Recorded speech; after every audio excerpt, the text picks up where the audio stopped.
presenting Orson Welles as the Third Man.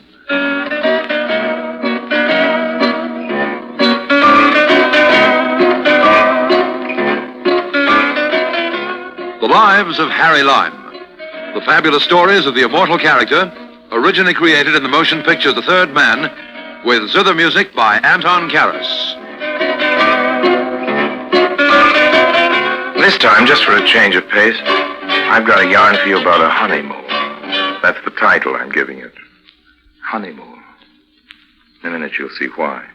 It's about the strangest honeymoon that ever happened since honeymoons first began, since the first honeymooners in history left that garden back there, even before old Harry Lime was around. Yes, this one I'm going to tell you about is certainly the strangest of all. Stick around. See if you agree.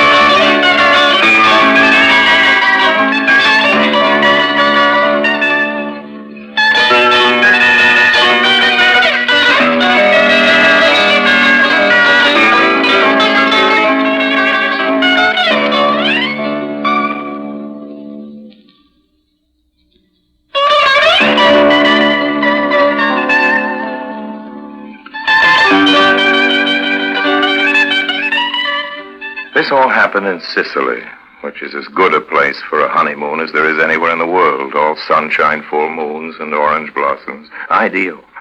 What was I doing there? Well, I wasn't on my honeymoon. I was in Sicily on business. That's really another story, but I was there to see an old friend of mine called Plucky Mariello. Well, it doesn't matter what I was seeing Plucky about, strictly confidential business, and besides, as I say, it belongs to another story. Anyway, I was there. I was in the bar of the Diodoro, that lovely honeymooners' headquarters. But I ran into the Countess.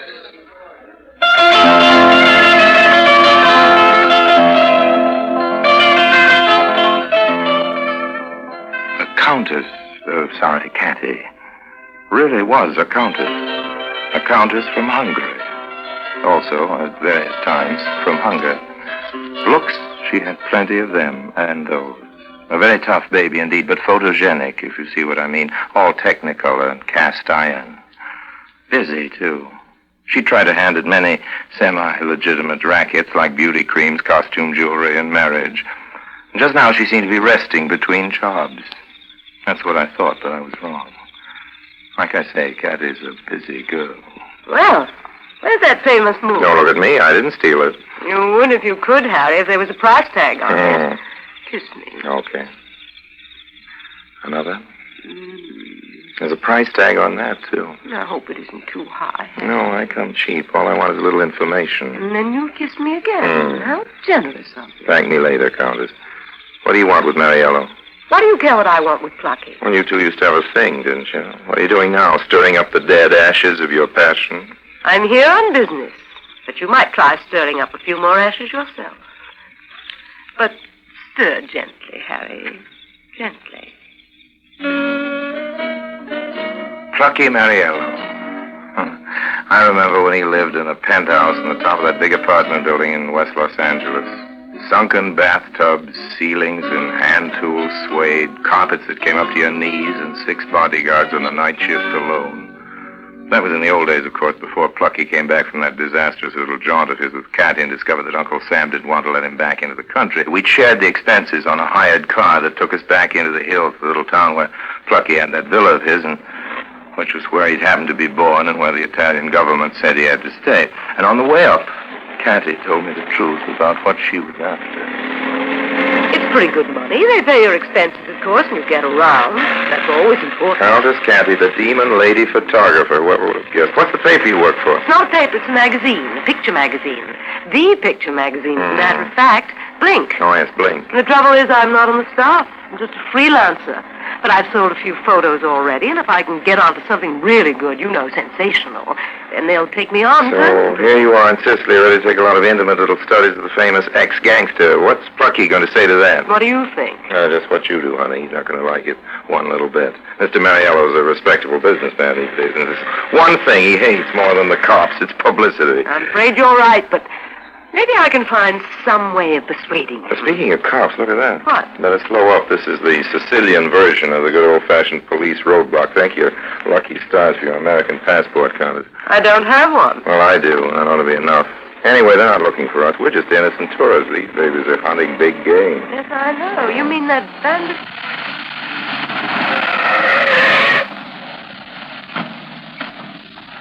Tomasino's the famous bandit, isn't he? How marvelous. Bandit is a romantic word, Signora Contessa. This Tomasino is not romantic. He's a dangerous killer. He must be. I understand there are 2,000 of you men specially assigned to the job of catching him, the biggest manhunt in Italian history. Think you'll get him, officer? We know we'll get him, Signor. The only question is when. Good day, Signora Contessa. Buongiorno, Signor Conte. Goodbye, officer. Thanks. Tomasino. That would be really divine. Now, don't tell me you've got a romantic yen for a brigand. Just a yen to take his picture. Oh. What a spread that would make. A little tricky to arrange. Of course, but then everything's possible. Don't you think? The way you say it, Caddy, I'm almost convinced.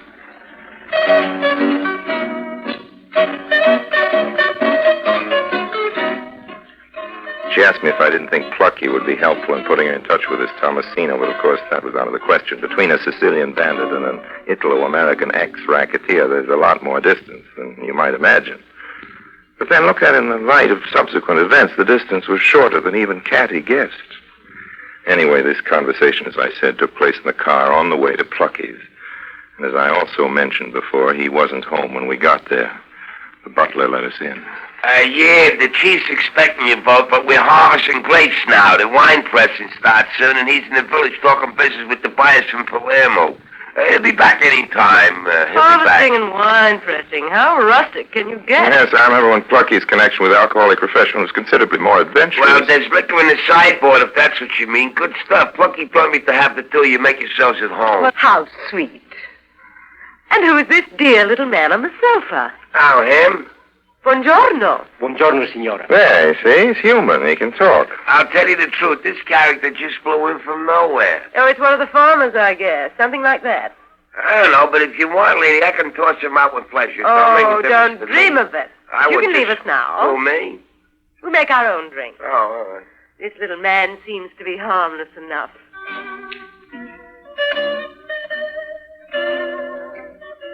Harmless. Giuseppe Caracciolo. Harmless. Well, at this point, I didn't know he was either. Just a corny local that needed a haircut. That's what I thought. If I thought at all about it one way or another.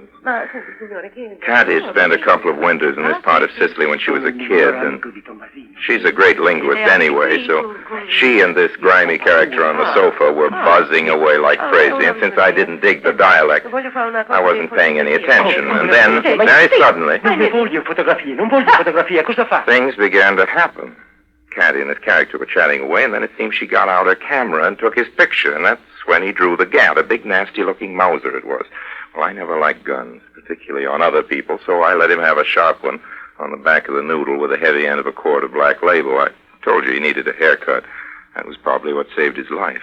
Well, that was quick work, hey? Yeah. What do we do now? Well, ring for that hoodlum of a butler, I should think, or call the cops. Oh, you crazy. I don't like the cops any more than you do, Countess, but in this particular case... Hey, what are you doing with that gun? Give it here. This camera case just holds it nice. Well, what do you want with a gun, Countess? Well, what do you want with it? You've got your whiskey bottle. Which reminds me, I think I'll finish making that drink. Not until you help me with Caracciolo. With which? Caracciolo. Ever hear of him? No, did you? He's the second in command. In command of The what? price of 2 million lire on his head, but we aren't greedy, are we, Harry? We're after the big game, you and I. Come on, help me. Help you do what? Hide him under the sofa, naturally. Well, anything you say, Countess, but after a few weeks he may become a trifle noticeable. Oh, stop talking. Shove.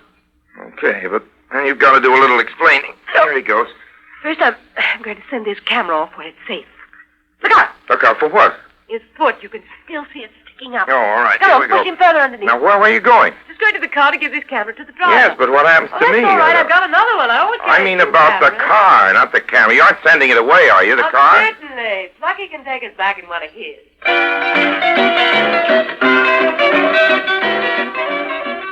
Well, anyway, I didn't have a chance to start getting lonely. I was still tucking my victim's foot under the sofa when... Okay. Let's have the truth and make it quick. Hello, Plucky, old man. What's going on here? Just making myself a drink, Well, what's Plucky. the cops doing out there? Cops? What cops? They're all around the house. Plucky, darling, how marvelous to see you. Oh, it's you, is it? Of course, I warned you I was Yeah, coming. I didn't get Plucky, you word. this is my friend, Colonel... Rocca. Colonel Rocca. How do you do? You're a cop, ain't you? Not exactly. Countess jumped to that conclusion when we spoke on the road. Actually, I am in the Italian army, assigned to this Tomasino business. Tomasino, that's the bandit? You mean you think he's somewhere around here? Not Tomasino himself, but his second in command, Caraccio. Caraccio? A very dangerous man. He has been reported in the neighborhood. The neighborhood, that ain't my house. That's not it, Plucky. Just because I'm Plucky Now, Mary. hold on, old man. You must be sensitive. Nobody's accusing you of... Oh, shut up. Colonel Rocca. Yes, Contessa. You told me before I might presume. Oh, yes, Contessa. A pleasure. I will be charmed to drive you back to the coast in my own car. Oh, but first, of course, you want to see how your men are coming with their search. To be sure, Contessa. I will go and check with them now. Cops. After all the trouble I got no building up my good name. Plucky. Yeah. You know why I came here, don't you? Well, how could I? You haven't told me yet. I'm a photographer now, Plucky. I work for Blink. Blink the picture magazine? Yes, and I want to take a whole series of you. No pictures. No publicity. Oh, shut up. Just leave me alone. Pictures is for actors and presidents. I want to be unanimous. Oh, but this would be so interesting, Plucky. You know, ex-gangster at home with his books and dogs. Hey, you know what? That groaning's coming out from under this here sofa. I'm a ventriloquist, Plucky, didn't you know? Come on, grab one of his legs, Harry. I'll take Okay. the other. There we are. Now, who's he? Perhaps I'd better do some explaining. I'll say. Niente, quiet. You see, he came here asking for your help, Plucky. Another touch, huh? No, he thinks with your connections you can fix it so a friend of his can get out of the country. That don't sound legitimate to me, and if it ain't legitimate, Give me your drink, Harry. who's his friend? Well, don't tell us, Candy. Let us guess. His friend is none other than the bandit Tomasino, right? Tomasino, now get him out of my house quick. I don't want no bandits here. I'm I've trying. already told you aren't the man to smuggle Tomasino out of Sicily. No, I'm taking care of that. You? Certainly, darling. I am Harry. And all Plucky has to do is let me take those pictures. You heard me, Caddy. No pictures. But, Plucky, darling, I've already taken one. When? When did you take any pictures? None of you, darling. I've got Archelo. Now, hold on, Caddy. He didn't like being photographed either, darling. But I made a nice shot of him just the same. Here, in this room. The room will show up very nicely in Now, an just a minute, enlargement. And that way, What? Colonel Rocker can see just where this bandit has been visiting. Oh, frame up. Where's that camera? Halfway back to the coast, darling, in a fast car. And I've got another camera. Picture of my drawing room with a hot bandit sitting on my That's sofa. right, darling. Yeah. But nobody need ever see Ah, it. the old shakedown. Really, Now, darling? Such language. Hey, put down that camera. Let's start right in here. Now, just a The minute. library, Now, and then the rose garden. Oh. All right, now, darling. Give us a nice big smile. So that's how Plucky Mariello happened to pose for all those pictures you may have seen in Blink. That's also how the notorious Sicilian bandit Tomasino fell into the hands of the Countess Catty. As you're going to see, it was easily the strangest honeymoon in history.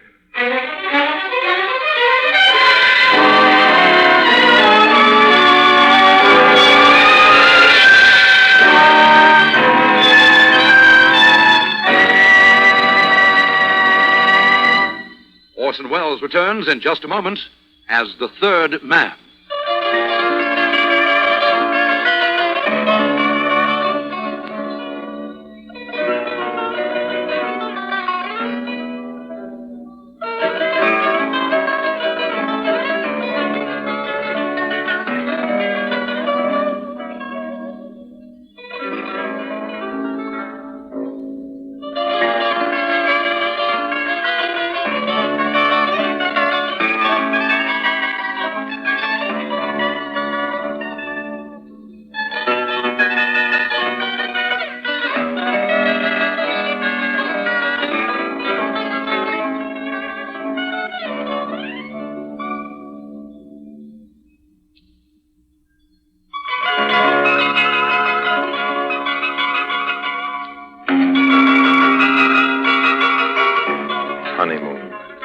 Sicily was made for honeymoons. There was a young couple in the hotel, Jim and Jean. Their names were American. Nice kids. The classic honeymoon duet. I think they're the ones that gave Cathy her idea. Now comes the really big job. We're pulling it off tonight. Now, the first thing to do... Now, wait a minute. Not so fast, Countess. What's the job? And anyway, where do you get this stuff about we? Well, there's $20,000 waiting for us in Tangier if we succeed. 20,000? I'll go back to my first question. What's the job? The money's all arranged for. They gave me the code, and I sent the wire to the Tangier bank Well, I'd myself. still like to know what we have to do for it. Don't be so tiresome, darling. For $20,000, you'd do anything. True. Go on. I'm going to be the bride. We leave... The what? The bride. Well, that's what I thought you said. And who's the lucky groom? Is that what I have to do for my money, marry you? Nobody's getting married. We're just going to make it look that way. After all, what's less suspicious than a couple of honeymoons? Well, that all depends on what we're suspected of doing. Oh, you're not supposed to be part of the honeymoon? No, darling. You'll go along in the train as a sort of lookout. Your real job is after the trip's over. Oh. And also tonight. You're the one who must drive up and get him in the hills. Drive up and get him in the I'll hills? give you the password, and they'll be waiting for Drive you. up and get who? Oh, don't be so stupid, darling. Who do you think? Tomasino, of course. Tomasino, you're kidding. I couldn't be more serious, Harry. You realize that 2,000 soldiers and carabinieri combing the country for him? There's a price on his head, dead or alive. 20,000 in gold is the price for him alive, Harry. The best I could get.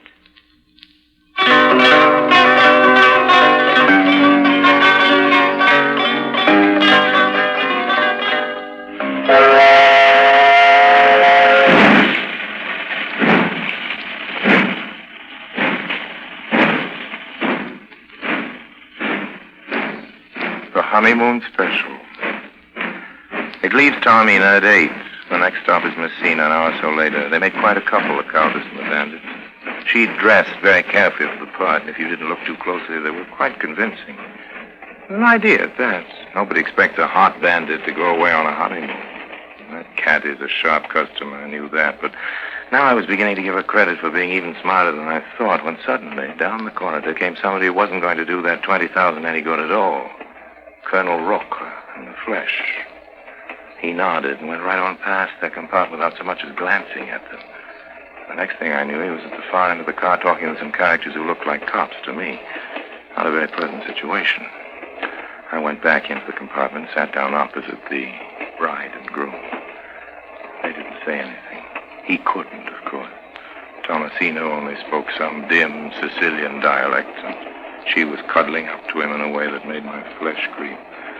I felt kind of silly sitting there facing that honeymoon couple. Definitely the third man. Don't look so worried, Harry. You're almost as bad as the blushing groom. I told you, Cathy. I'm Easy. sure I saw Rocca get on the Easy. train. What of it? What of it? Those cops have orders to shoot on sight and shoot to kill. Your friend here isn't armed, is he? Of course not, darling. I made that a condition of the deal. But you know, I'm disappointed in you. I wouldn't have thought you'd be scared of a little gunfire, Harry. Or is it the 20,000 you're worrying about? Maybe. Ah, good evening, Colonel. I looked up. There he was in the doorway of the compartment. Colonel Rocca. He wasn't holding a gun, just a cigarette. And he was smiling. Good evening, Contessa. Perhaps it would be better if we spoke in English, so your friend there won't follow what we are saying. May I sit down? Certainly, Colonel. I won't introduce you. You know Harry already. Yeah. And for my young husband. The important point is that your husband doesn't know me. Even his lieutenant, whom I won't name, and who you tell me was hidden in that villa yesterday, was unconscious while I was there. So I think we can be fairly sure that Sicily's most desperate bad man hasn't the remotest idea that he's sitting opposite his deadliest enemy. Interesting situation, Countess, as I think you will be the first to agree. I'm never exactly at my ease with a cop, even when he's in plain clothes and carries an army rank. And the situation, as Rocca put it, was interesting in the extreme. This gentleman in front of me has a long history of violence.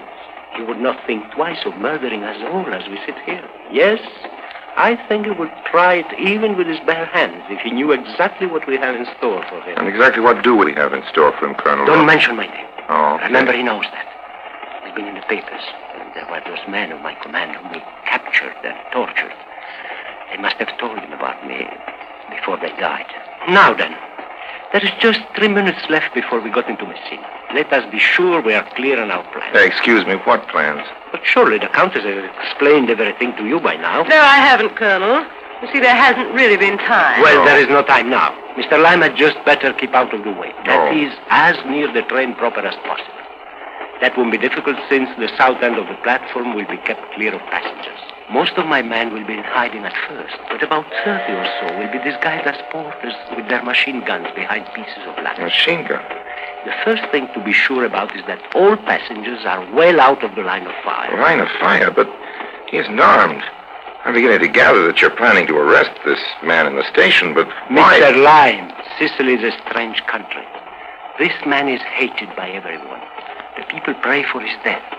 But there are very few men who would deliberately connive with the police for his arrest. You see, the police are regarded here as enemies. I can sympathize with that. We're coming into the station. I must go now, Countess. Remember the plan. On the signal, after you have led him out of the south end of the platform, you leave him. Do not come closer than 20 feet. That is enough for your pictures. And otherwise, I cannot be responsible for your life.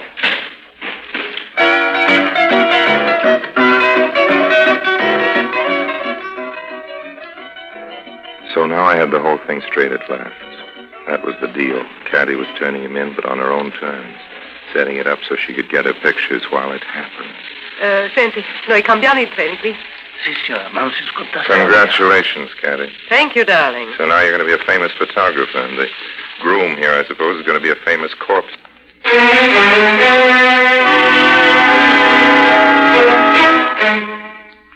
The passengers were being herded to the other end of the station as she led him down out of the train. He was suspicious, I could see that, but not of her. He trusted her. It was something to see.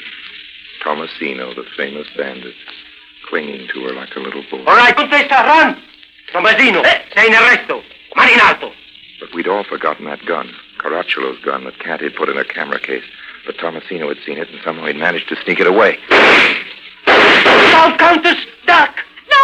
Stop! I'll be afraid! That's right! When we get clear of that luggage or I'll miss him. She meant she'd miss him with her camera.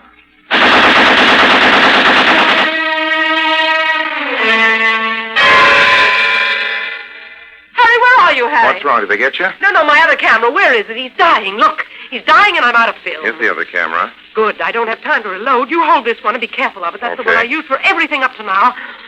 Oh, no! No, what? And too late. He died on me. Wait. Before they take him away, I'll get a shot of the corpse. Give me the other camera. Quick. Give you what? That camera I gave you to hold. I didn't have time to reload, so I just switched cameras. Yes, I know. But it was all over by the time I started in with the second one, so it doesn't really matter. I've got the whole thing in the first one, but where is it? Oh, that was a camera. Stop trying to be funny. Of course it was a camera. All right, I was stupid. I let you hold it. I wasn't thinking. Now, what's your price? Price for what, Countess?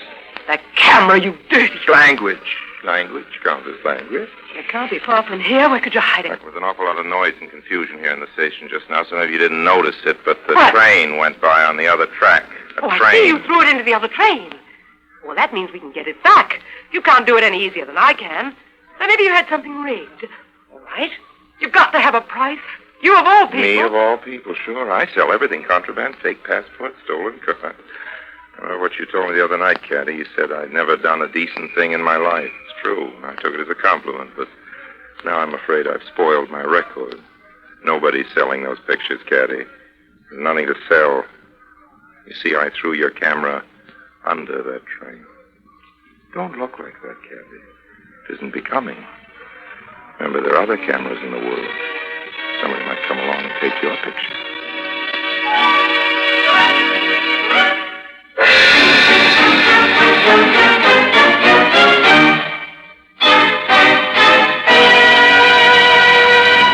Harry Lime returns in just a moment.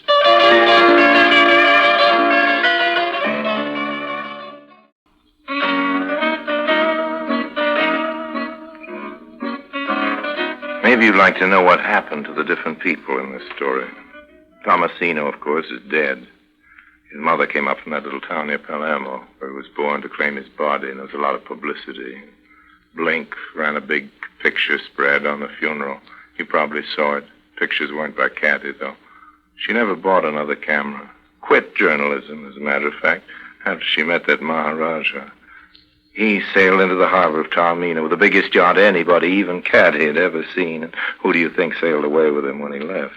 Not plucky Mariello, to be sure. He's a businessman now, of course, and he said he just couldn't get away from his desk. Well, no, the Maharaja's new passenger, of course, was little Catty. The last I heard, they were on their way around the world. I wonder now exactly how far she'll get.